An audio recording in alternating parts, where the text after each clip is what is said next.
Assalamualaikum warahmatullahi wabarakatuh. Ini Gus, saya mau bertanya, di surga itu kan kata hadis-hadis atau di dalam tauhid nadoman itu bisa melihat Allah. Dalam artian kata melihat Allah, berarti Allah itu berwajah. Apakah begitu? Kalau selain itu bagaimana? Kalau tidak berwajah atau tidak berbentuk, berarti kan kita tidak bisa melihat. Begitu. Terima kasih Gus. Waalaikumsalam.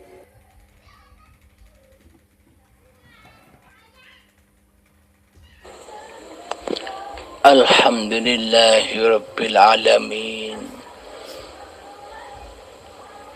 Benar Kang Mas, kenikmatan yang paling agung di surga itu adalah menyaksikan wajhullah.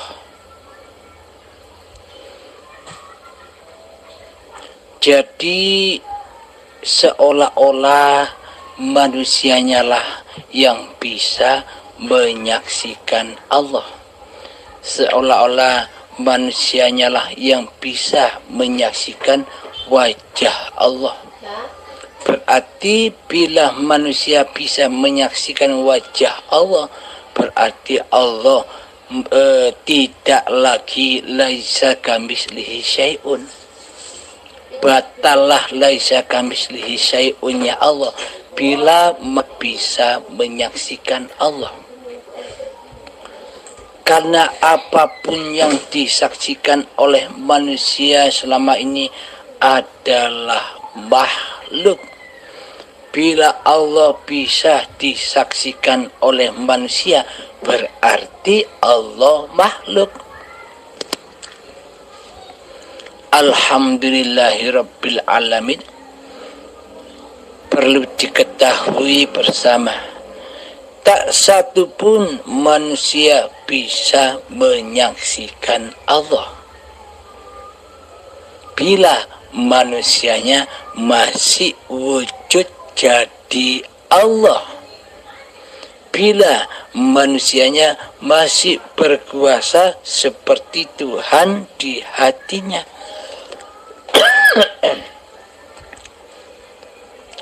Anggapan manusia, bayangan manusia, angan-angan manusia seolah-olah menyaksikan Allah itu seperti manusia menyaksikan alam semesta ini, seperti menyaksikan makhluk.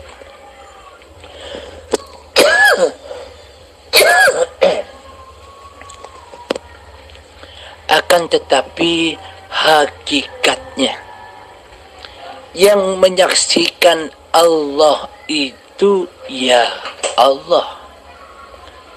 Tak satu pun manusia bisa menyaksikan Allah kecuali Allah. Apa artinya? Sama halnya dengan menyembah dan mengabdi. Tak satu pun manusia bisa menyembah Allah. Tak satu pun manusia bisa mengabdi kepada Allah kecuali Allah. Araftu Rabbi birabbi. Aku mengenal Tuhanku dengan Tuhanku. Tanpa Allah maka tak akan bisa kenal Allah. Berarti yang bisa mengenal Allah itu adalah diri zatnya sendiri, hidupnya sendiri. Ketika manusia masih wujud diri manusianya, berarti Allahnya kan Adam. Jika manusia masih merasa wujud di hatinya, berarti Allah Adam. Allah tiada. Berarti yang bisa menyaksikan hidup diri kita sendiri, ya kan kita sendiri. Orang lain takkan tahu isi hati kita kecuali kita sendiri. Begitu juga Allah. Yang tahu Allah, ya Allah.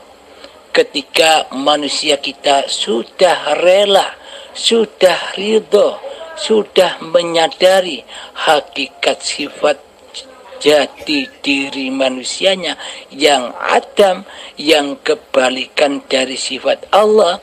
Ketika manusianya sudah tak ada, ketika manusianya sudah gaib, maka nyatalah Allah. Maka hidup ini Allah. Inilah yang dimaksud menyaksikan Allah itu. Di Al-Quran ataupun di hadis, ya ini maksudnya. Bukan manusianya yang bisa menyaksikan Allah. Berarti bila manusia yang masih wujud manusia di hatinya bisa menyaksikan Allah, berarti Allah itu makhluk, bukan Tuhan. Jadi ketika manusianya sudah lengser menjadi Tuhan, maka Allah lah yang mentuhani seluruh manusia. Jadi yang bisa menyaksikan hidup, ya hidup itu sendiri. Yang bisa menyaksikan Allah, ya Allah sendiri. Begitu maksudnya. Buktinya, bukti surga itu apa sih? Bukan surga-surgi yang kita harap-harapkan selama ini. Surga-surgi hanya bayangan angan-angan saja. Coba kita logikakan. Kita buktikan surganya Allah. Ketika sudah nyata bahwa hidup ini Allah, berarti yang menggerakkan badan, yang memakankan badan, yang menghidangkan makanan-makanan yang enak yang kita santap, berarti kan Allah yang mengatur di dalamnya. Kita ingin makanan ini, tersedialah makanan ini. Allah lah yang menyediakan, Allah lah yang memasakkan, Allah lah yang menghidangkan di depan kita, Allah lah yang menyuapinya, Allah lah yang memilah-milah hasil makanan itu. Nah, itu kan surga. Itulah yang dimaksud surga. Makhluknya menikmati tanpa ia berusaha. Bagaimana mungkin yang Adam, yang mati bisa berusaha? Tapi hiduplah yang mengusahakannya, hiduplah yang mengadakannya, hiduplah yang menyuapinya, hiduplah yang meminumkannya, sehingga hidupnya lah pula yang memilah-milah apa yang ada di pencernaan kita. Hiduplah yang menjaga detak jantung kita, hiduplah yang menjaga hati kita, hiduplah yang menjaga, yang mengedarkan darah sehingga kita sehat. Bila kita menyadari itu, itulah yang dimaksud surga di sisi Allah. Ya ayyatuhan nafsul mutmainnah, wahai jiwa-jiwa yang tenang, yakni jiwa-jiwa orang yang beriman kepada Allah.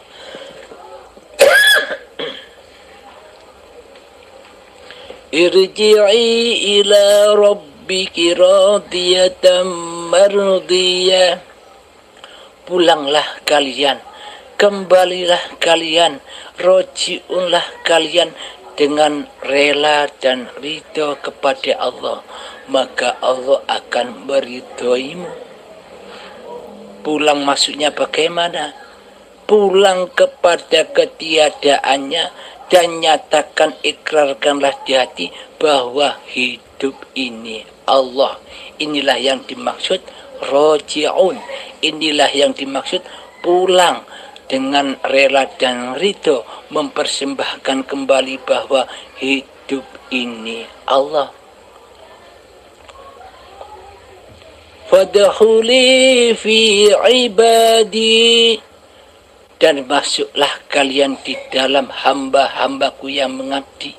Nah, ketika kita sudah rela dan ridho kembali kepada Allah, menyatakan, mengikrarkan dalam hati bahwa hidup ini Allah, itulah yang dimaksud mengabdi, itulah yang dimaksud menyembah, itulah yang dimaksud menyaksikan, bersaksi.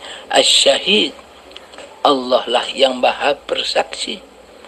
Wadkhuli jannati, dan itulah surga, masuklah kalian di dalam surgaku, jannahku. Nah, nyata bukan? Itulah surga di sisi Allah. Ketika manusia sudah masuk di dalam surganya Allah yang seperti ini, maka nikmat yang terindah adalah menyaksikan Allah di segala keadaan, apa-apa yang kita, seolah-olah kitalah yang mengerjakan. Kita sudah menyaksikan Allah lah yang berperan di alam dunia ini dan di alam akhirat. Alam akhirat itu apa? Bukan nanti. Alam akhirat itu ya sekarang, ketika diri manusia kita sudah sadar, sudah mengabdikan lagi bahwa hidup ini Allah, maka akhirlah kemanusiaannya. Yang ada hanya Allah. Itulah yang disebut akhirat. Nyata bukan? Jadi iman Islam kita, beragama dan bertuhan kita sudah tidak angan-angan lagi, sudah tidak bayangan-bayangan lagi, akan tetapi sudah nyata dan jelas. Alhamdulillahirabbil alamin. Semoga kita semua, termasuk saya sendiri, selalu dibimbing oleh Allah Ta'ala. Alhamdulillahirabbil alamin. Assalamualaikum warahmatullahi wabarakatuh. Bismillahirrahmanirrahim. Wa bihi nasta'in. Assalamualaikum warahmatullahi ta'ala wabarakatuh. Kang Mas, ini Sabri daripada Pontian Johor. Ingin mohon penjelasan berkenaan dengan asal mula kejadian diri dan penciptaan alam semesta.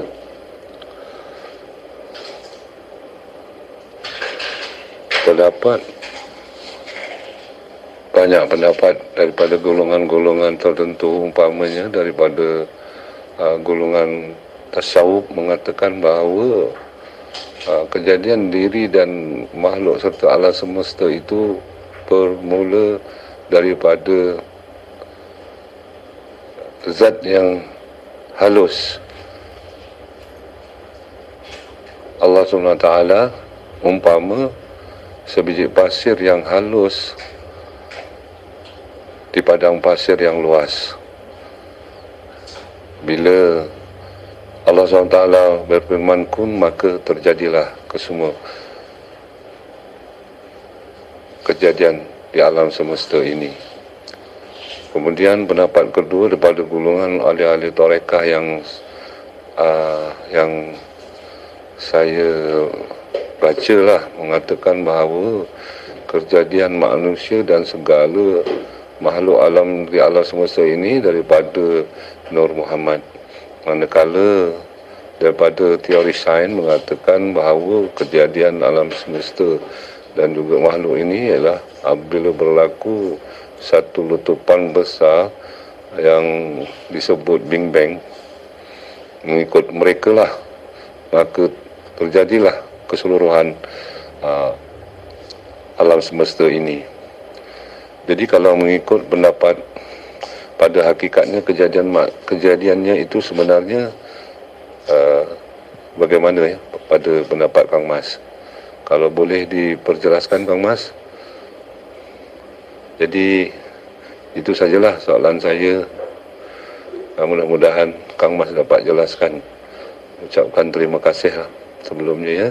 Assalamualaikum warahmatullahi wabarakatuh. Alhamdulillahirabbil alamin.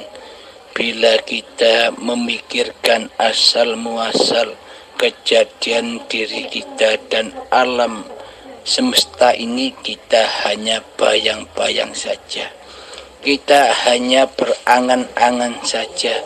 Kita hanya berimajinasi saja. Tidak nyata, hanya bayang-bayang. Sehingga kita membayang-bayangkan, mengilustrasikan seperti yang di YouTube itu. Karena semua itu masih bayang-bayang. Agamanya bayang-bayang, bertuhannya bayang-bayang. Mari kita saksikan yang nyata-nyata saja.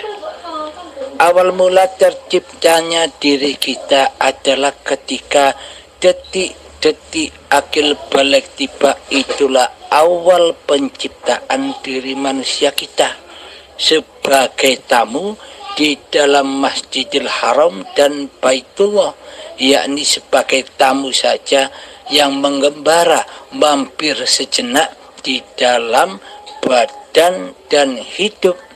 Badan inilah Baitullah dan hidup inilah Allah.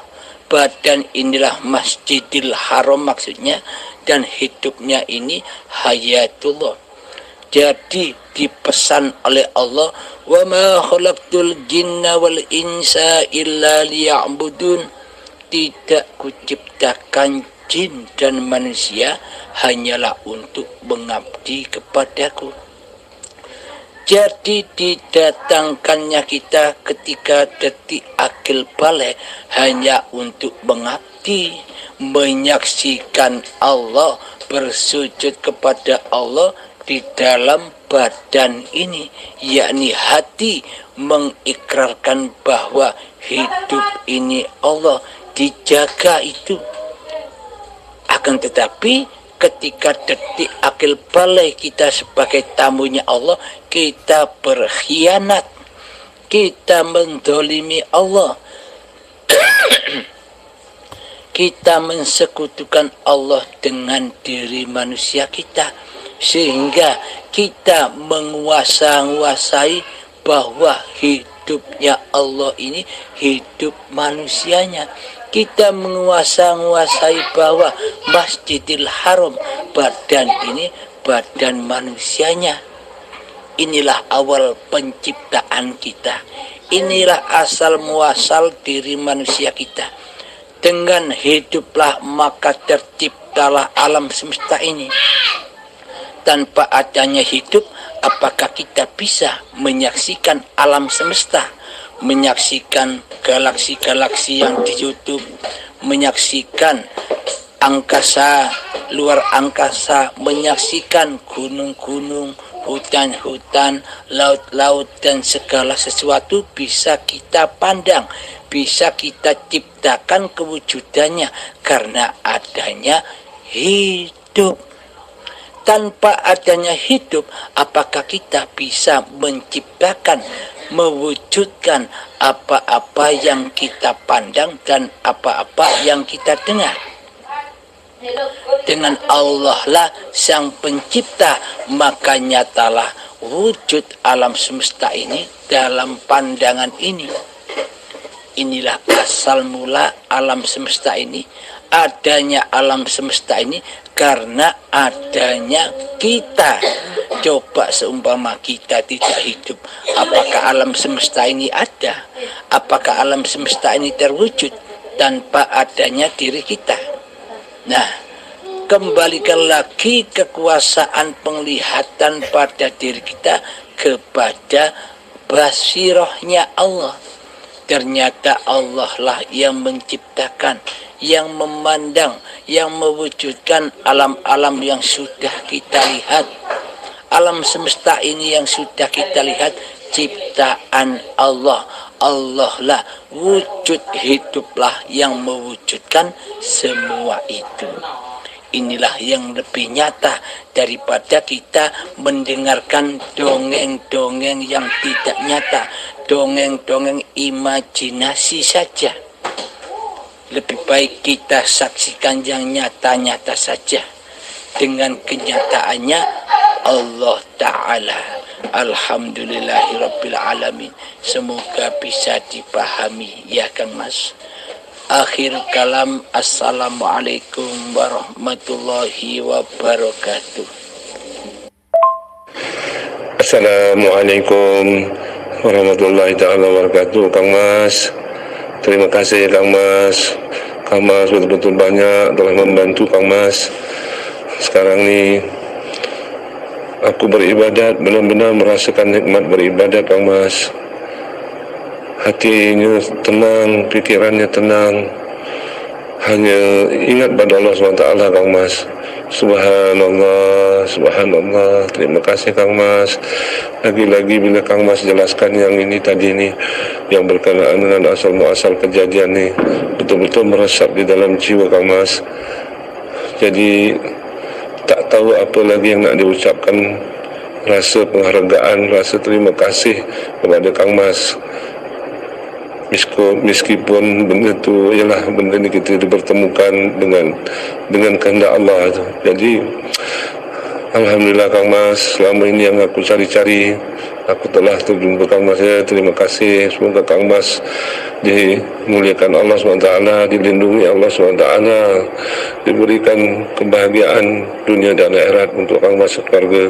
Assalamualaikum warahmatullahi wabarakatuh. Assalamualaikum warahmatullahi wabarakatuh, Yai. Saya Rialat dari Pekalongan mau bertanya kembali lagi, Yai. Begini, Yai. Setelah diri manusia sudah kembali fitrah seperti bayi yang baru lahir, yang hanya bisa makan dan minum disuapi sama orang tuanya. Nah, yang saya tanyakan, setelah bisa kembali seperti bayi, kehidupan kesehari-hariannya itu apakah harus seperti bayi ataukah harus bagaimana, Yai? Masalahnya diri manusianya itu masih butuh makan dan minum dan harus bekerja, Yai. Mohon penjelasannya, hidup yang dikerjakan untuk selanjutnya itu bagaimana, Yai? Ngoten mawon, Yai, mohon penjelasannya, matur nuwun. Assalamualaikum warahmatullahi wabarakatuh.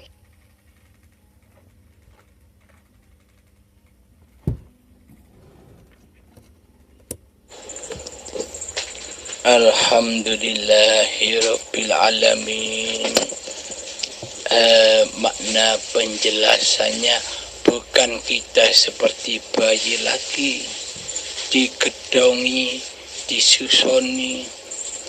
Yang dimaksud seperti suci, seperti bayi lagi, kita di dalamnya sudah tak merasa ada, sudah fana, sudah gaib kemanusiaannya.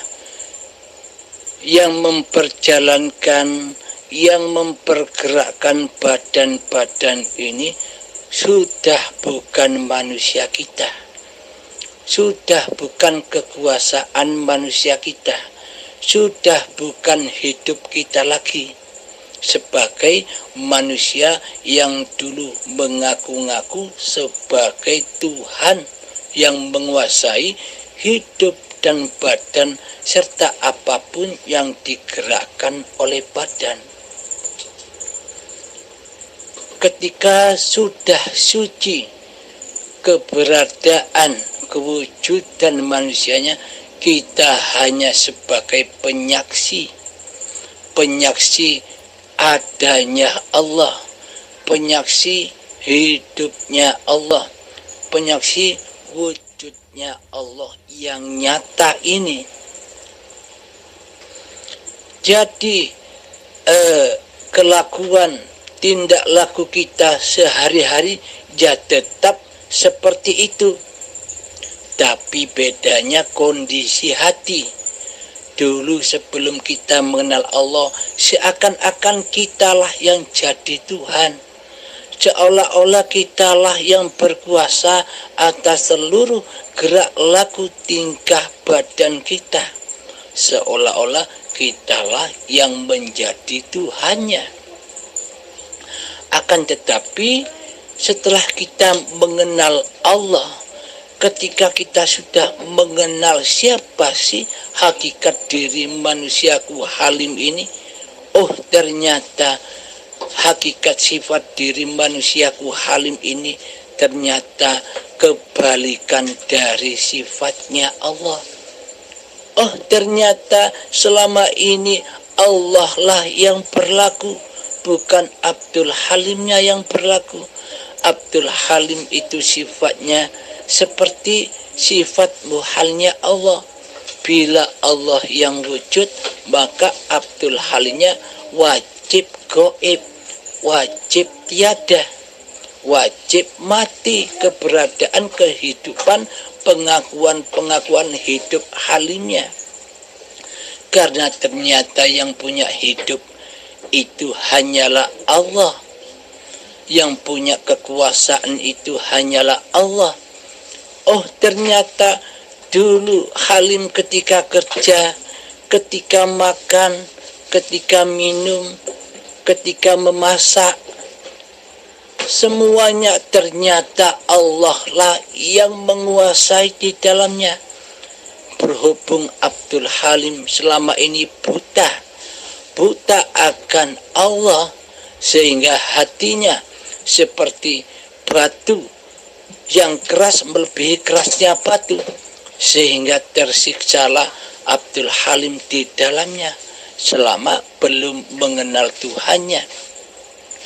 Disiksa dengan rasa ketakutan, disiksa dengan kebutuhan keduniawian, disiksa dengan kebutuhan mencari nafkah keluarganya, disiksa babakan dunia, disiksa oleh persaingan mencari dunia.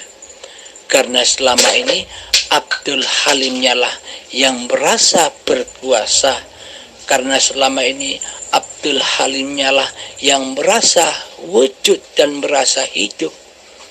Karena itulah azab Allah, siksa Allah, kita diperbudak oleh dunia.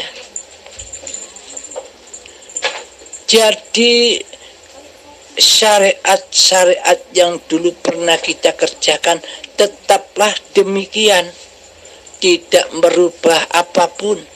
Yang dirubah hanyalah iman, yang dirubah adalah kondisi hati,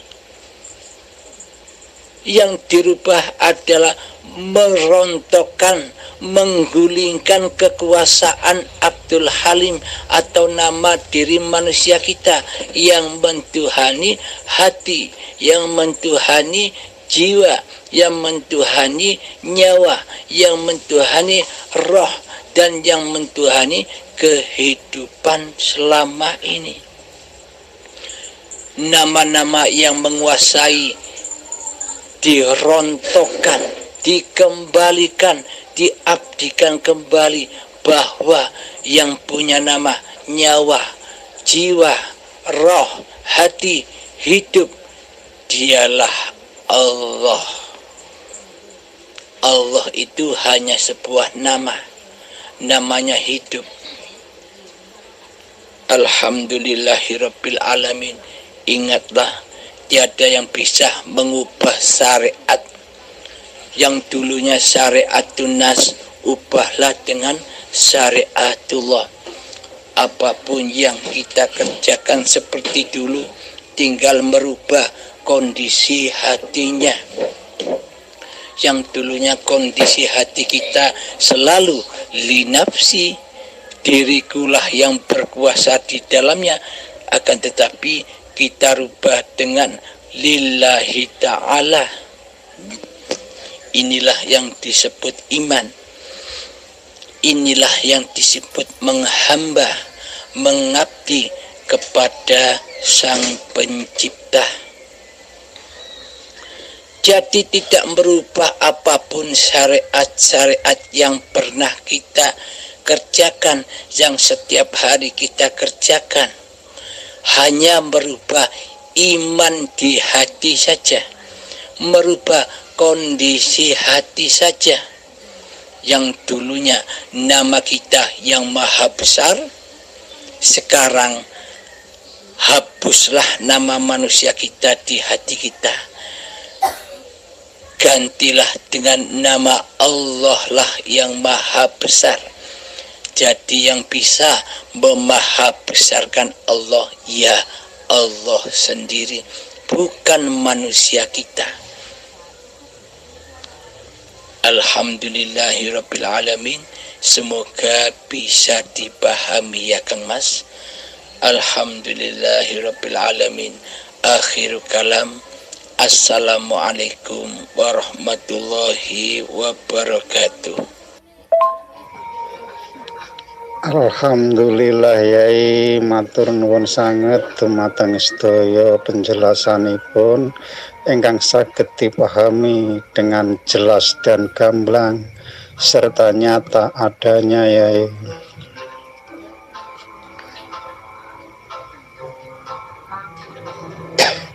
Sepindah malih matur nuwun sanget dumateng sedaya penjelasan niku wau Yai.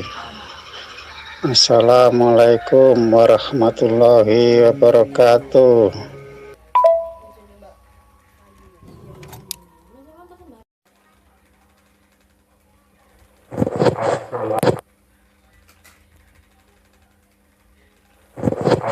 Assalamualaikum Kang Mas.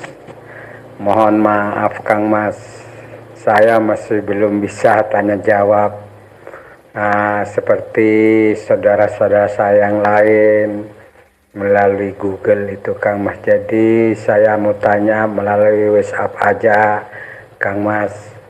Ini sekali lagi mohon maaf Kang Mas. Untuk metode mengheningkan cipta atau bersemedi atau tafakur itu bagaimana Kang Mas? Metodenya untuk mengetahui yang hidup bahwa itu Allah. Karena di video Kang Mas itu yang hidup itu adalah Allah, yang tiada adalah manusia. Kita kembali ke Adam lagi, sifat-sifatnya manusia. Itu Kang Mas, terima kasih Kang Mas. Mohon maaf bila ada tutur kata-kata saya yang salah Kang Mas. Mohon maaf Kang Mas sekali lagi. Mohon maaf, terima kasih. Alhamdulillahirrabbilalamin. Duduk tafakur, mengheningkan cipta manusia kita, malamkan, gelapkan kewujudan diri manusia kita, ikrarkan, nyatakan bahwa hidup ini Allah laksanakan. Terima kasih Kang Mas, terima kasih Kang Mas, wejangannya Kang Mas.